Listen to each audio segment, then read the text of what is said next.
నమస్తే అండి, welcome to my channel. నేను మిలిల్ చక్రధర్.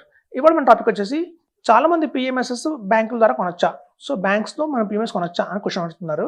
ఇప్పుడు చూడండి, యాక్చువల్గా పిఎంఎస్లు ఎవరు ఆఫర్ చేస్తున్నారు అంటే బ్యాంకులు ఏవైతే ఉన్నాయో మనకి ఒక కార్పొరేట్ బ్యాంక్స్, ఐసిఐసిఐ కావచ్చు, హెచ్డిఎఫ్సి కావచ్చు, యాక్సిస్ కావచ్చు, ఇట్లాంటి ప్రైవేట్ కంపెనీస్ బ్యాంకులు కావచ్చు, లేకపోతే నేషనల్ బ్యాంక్స్ కావచ్చు, ఎవరైనా మనకి పిఎంఎస్ అనేది ఆఫర్ చేస్తున్నారు.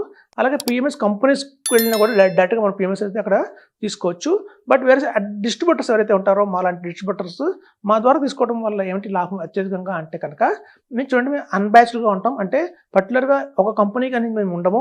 అన్బ్యాచ్డ్గా అన్ని కంపెనీస్ పిఎంఎస్ మేము డీల్ చేస్తాము. బ్యాంక్ వాళ్ళు వాళ్ళకి సంబంధించిన పిఎంఎస్లు ఏవైతే ఉంటాయో అవి మాత్రమే చెప్తారు. చూడండి, ఫండ్ మేనేజర్స్ అనేవాళ్ళు మారిపోతూ ఉంటారు. ఇవాళ ఒక పిఎంఎస్ బ్రహ్మాండంగా ఉంది అంటే దాని అర్థం ఫర్ ఎవర్ బ్రహ్మాండంగా ఉంటుందని కాదు. బెస్ట్ ఎగ్జాంపుల్ చెప్తాను, నిప్పాన్ పిఎంఎస్ ఒక 2021-22లో చాలా బాగుండేది.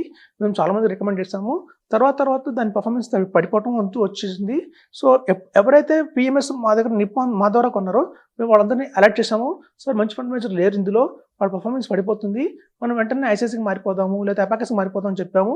సో అందరినీ కూడా మేము సేఫ్గా వేరే కంపెనీస్ మార్చడం జరిగింది. ఎవరైతే నిప్పాన్ డైరెక్ట్గా కొన్నారో నిప్పాన్ వాళ్ళు చెప్పరు కదా, సార్ మాది దగ్గర పర్ఫార్మెన్స్ పడిపోతుంది, మీరు తీసేసుకోమని ఎవరు చెప్పరు. ఈవెన్ బ్యాంకుల ద్వారా ఇన్వెస్ట్ చేసినా కూడా ఎవరైతే ఎంప్లాయీ ఉన్నారో ఆ ఎంప్లాయీ రేపు ఆ బ్యాంక్ నుంచి వేరే బ్యాంక్కి వెళ్ళిపోతారు, మీతో టచ్లో కూడా ఉండరు. సో కాబట్టి ఎప్పటికప్పుడు మిమ్మల్ని అలర్ట్ చేస్తూ ఒక పిఎంఎస్ నుంచి ఇంకో పిఎంఎస్ మార్చడానికి, అలా అంతకన్నా ఒక మంచి పర్ఫార్మింగ్ పిఎంఎస్ ఏదైనా వచ్చిందంటే ఇందులో నుంచి అందులో మూవ్ చేయడానికి అది ఒక అడ్వైజర్ వల్లే పాసిబిలిటీ అవుతుందండి, ఒక డిస్ట్రిబ్యూటర్ వల్ల పాసిబిలిటీ అవుతుంది.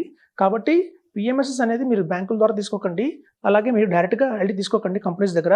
ఎందుకంటే వాళ్ళ పర్ఫార్మెన్స్ పడిపోతున్నప్పుడు మీకు ఎవరు అలర్ట్ చేయరు, మనం చూస్తున్న రిటర్న్ చూస్తున్నట్టుగా దిగిపోతుంది.